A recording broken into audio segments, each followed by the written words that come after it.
আমার ধারণা সরকার প্রধান ইতিমধ্যেই তার সরকারের কফিনে শেষ পেরেকটি মেরে দিয়েছেন। সরকার যেটা নিরপেক্ষ, এই সরকারকে সবাই ভালোবাসে, সবাই সমর্থন দিয়েছে, বাট তার যে এক ধরনের আইনি বৈধতা বা সে যে একটা জনপ্রতিনিধিত্বশীল সরকার, একটা আইনি প্রক্রিয়ার মধ্য দিয়ে, নির্বাচনের মধ্য দিয়ে, সেটা বলবার কোনো সুযোগ নেই।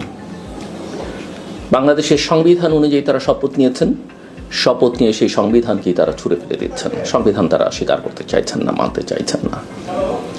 ইতিমধ্যে আমরা লক্ষ্য করেছি যে সরকার নানাভাবে তার নিরপেক্ষতাকে প্রশ্নবিদ্ধ করছে। এখন বলবেন সরকার কি সবাই করেছে? সরকার প্রধান কি সেটা করেছে?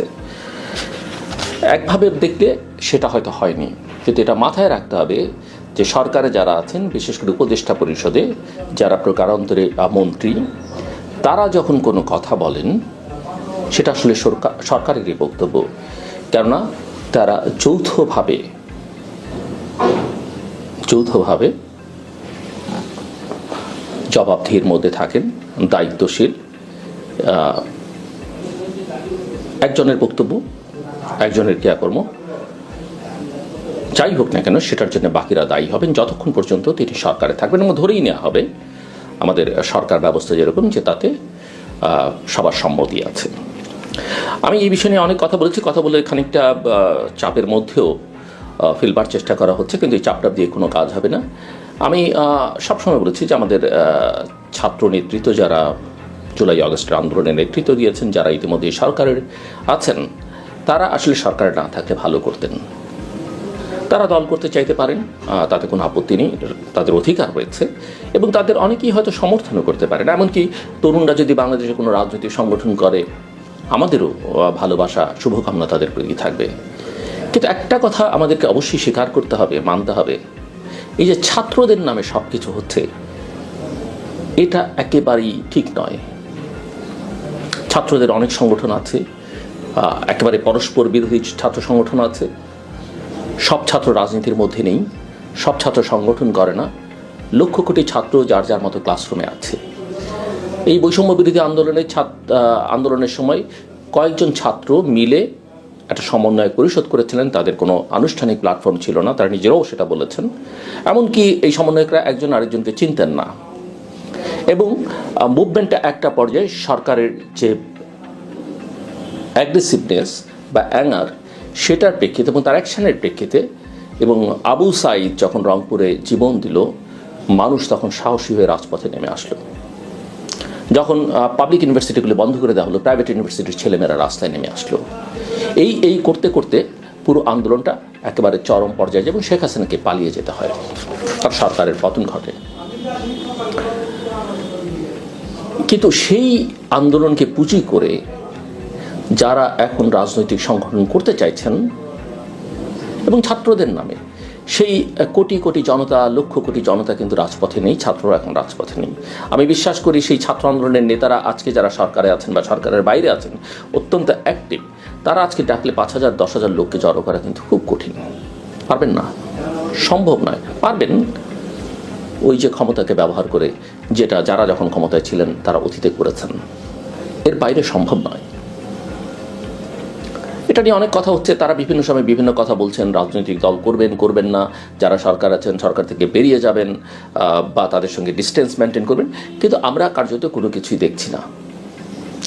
এবং এ কারণেই এই সরকারের নিরপেক্ষতা নিয়ে প্রশ্ন উঠতে শুরু করেছে। যে কারণেই বিএনপি মহাসচিব মির্জা ফখরুল ইসলাম আলমগীর বলেছিলেন যে এরা যদি না পারে, এরা যদি ব্যর্থ হয়, এরা যদি নিরপেক্ষতার প্রমাণ না দিতে পারে, তাহলে নিরপেক্ষ সরকারের অধীনে নির্বাচন হবে। এবং সেই নিরপেক্ষ সরকারের অধীনে নির্বাচনের দাবিতে, যেটা তাদের দীর্ঘদিনের দাবি, তারা এবং তাদের মিত্ররা আবার রাজপথে নামবেন। অত্যন্ত ন্যায়সঙ্গত, যুক্তিসঙ্গত কথা।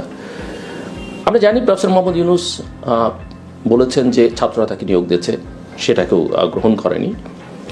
তিনি কাউকে মাস্টার মাইন্ড বলেছেন, সেটা অনেকেই পছন্দ করেননি। এবং মাঝখানে ছাত্রদের অনেক চাওয়া তার সরকার পূরণ করেনি, কারণ রাজনৈতিক দলগুলো সেটা চায়নি, সাধারণ মানুষ সেটা হয়তো অনেক ক্ষেত্রে চায়নি। যে কারণে সবাই ধরে নিয়েছেন যে প্রফেসর মোহাম্মদ ইউনূস হয়তো তাদের বুঝতে পারছেন পরিস্থিতিটা কী, এবং ছাত্রদের নামে যারা রাজনীতি করছেন, ছাত্রদের নামে যারা সরকারে আছেন, তারা আসলে এখন আর গোটা দেশের ছাত্র সমাজের প্রতিনিধিত্ব করেন না। তাদের কাছে খানিকটা জিম্মি হলো, সেই জিম্মি দশা থেকে তিনি বেরিয়ে এসছেন। আবার ওই যে ছাত্রদের আমি দোষ দিই না, মানে ওই ছাত্র নেতাদের যারা সরকারে যে 3 জন আছেন বা সরকারের বাইরেও যে কয়েকজন অ্যাক্টিভ আছেন, আমি মনে করি তাদেরকেও কেউ বিভ্রান্ত করবার চেষ্টা করছেন দেশের ভেতর থেকে, দেশের বাইরে থেকে, এবং তারা একটা বিভ্রান্তির চোরাগুলির মধ্যে আছেন। সেখান থেকে তাদের নিজেদের স্বার্থেই বেরিয়ে আসা উচিত। আমরা বাংলাদেশের ইতিহাসে বহু বড় বড় নেতা দেখেছি, বহু ছাত্র নেতা দেখেছি, এবং তাদের পরিণতিও দেখেছি। কাজে এটা তাদের মাথায় রাখতে হবে। ওই যে সর্বশেষ পেরেকের কথা কেন বললাম, দাভোসে গিয়েছিলেন আমাদের প্রধান উপদেষ্টা প্রফেসর মোহাম্মদ ইউনূস, এবং তিনি দাভোসেই লন্ডনের বিখ্যাত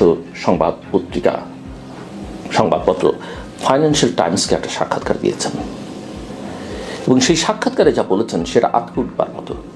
এবং আমার মনে হয় ওই কথাবার্তার মধ্যে দিয়ে প্রমাণিত হয়ে গেছে, তিনি বুঝে বলুন, না বুঝে বলুন, ইচ্ছে বলুন, অনিচ্ছায় বলুন, তার সরকারের অবস্থান। এবং নিশ্চিতভাবেই এটা আর নিরপেক্ষতার প্রমাণ বহন করে না। তিনি বলছেন ছাত্ররা দল গঠন করবে, এ লক্ষ্যে তারা দেশ জুড়ে লোকজনকে সংগঠিত করছে।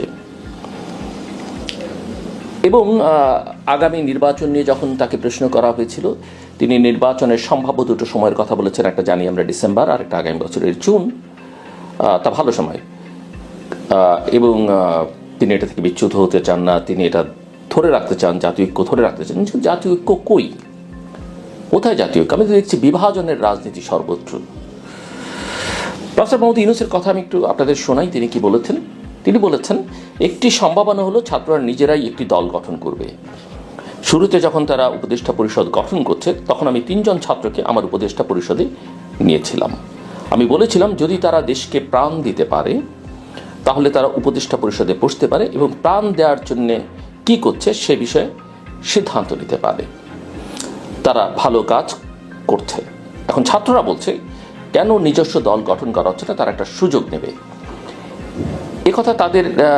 একথা উল্লেখ করে অধ্যাপক মোহাম্মদ ইউনূস যেটা বলছেন, যে তারা বলছে, অর্থাৎ ছাত্রদের কথা তিনি বলছেন, তাদের কোনো সুযোগ নেই, এমনকি সংসদে তাদের একটি আসনও থাকবে না। কেন? কারণ কেউ তাদেরকে চেনে না। এ প্রসঙ্গে অধ্যাপক ইউনূস যেটা বলেন, আমি তাদের বললাম, অর্থাৎ প্রফেসর ইউনূস ছাত্রদেরকে বলছেন, পুরো জাতি তাদেরকে চেনে, তারা যা করতে চায় সে বিষয়ে তাদেরকে একটা সুযোগ দিই, সুতরাং তারা এটা করবে। What does that mean? ছাত্ররা দল করতে চাইছে। আমি আবারও বলছি, ছাত্রদের নামে বললে গোটা ছাত্র সমাজের প্রতি অবিচার করা হবে। এই আন্দোলনের যে কয়েকজন নেতা ছিলেন তাদের কয়েকজন যেটা করতে চাইছে সেটাকে তিনি উৎসাহিত করছেন, সুযোগ দিতে চাইছেন, কিন্তু সরকারে রেখে, এবং ধরেই নেওয়া যেতে পারে সরকারের সুযোগ সুবিধা প্রোটোকল তারা ব্যবহার করে এগুলো করছেন। প্রফেসর ইউনূস বলছেন যে এটা দরকার, কারণ রক্ত দিয়ে তারা যেগুলো অর্জন করেছে সেগুলো তাদেরকে রক্ষা করতে হবে, অন্যথায় সেগুলো সেই সব ব্যক্তি নিয়ে যাবে যারা বিগত প্রশাসন এবং উন্নয়নের মতো সব কিছুর পুনরাবৃত্তি করার সুযোগ করছে। প্রফেসর ইউনূস আরও বলছেন যে দল গঠনের প্রক্রিয়ার মধ্যে হয়তো তারা বিচ্ছিন্ন হয়ে পড়বে। এটাও একটা বিপদ, কারণ রাজনীতি শুরু করলে সব ধরনের রাজনীতিবিদ তাদের সঙ্গে মিশে যাবে। তাই আমরা জানি না তারা আমাদের দেশে যে রাজনীতি তা থেকে নিজেদের দূরে রাখতে পারবে কিনা। এ ধরনের সুযোগ আছে যা আমাদের নিতে হবে। তবে ছাত্ররা প্রস্তুত, তারা প্রচারণা চালাচ্ছে, তারা দেশ জুড়ে লোকজনকে সংগঠিত করছে। অর্থাৎ আমাদের রাজনীতি ব্যবস্থা, রাজনীতিবিদদের, রাজনৈতিক দলগুলো সম্পর্কে প্রফেসর মোহাম্মদ ইউনূসের ধারণা খুব একটা ভালো নয়, সেটা তিনি প্রকাশ করে ফেলেছেন।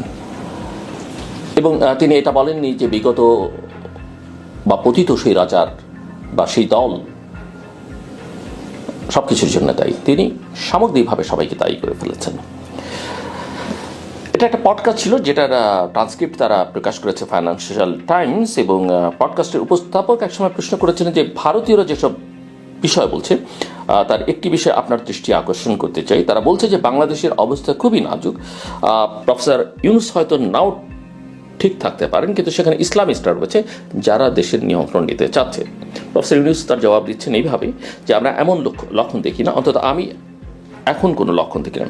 তরুণেরা সত্যি প্রতিশ্রুতিবদ্ধ, তাদের খারাপ কোনো কিছুর সঙ্গে সংস্পর্শ নেই বা নিজেদের রাজনৈতিক আখের গোছানোর ব্যক্তিগত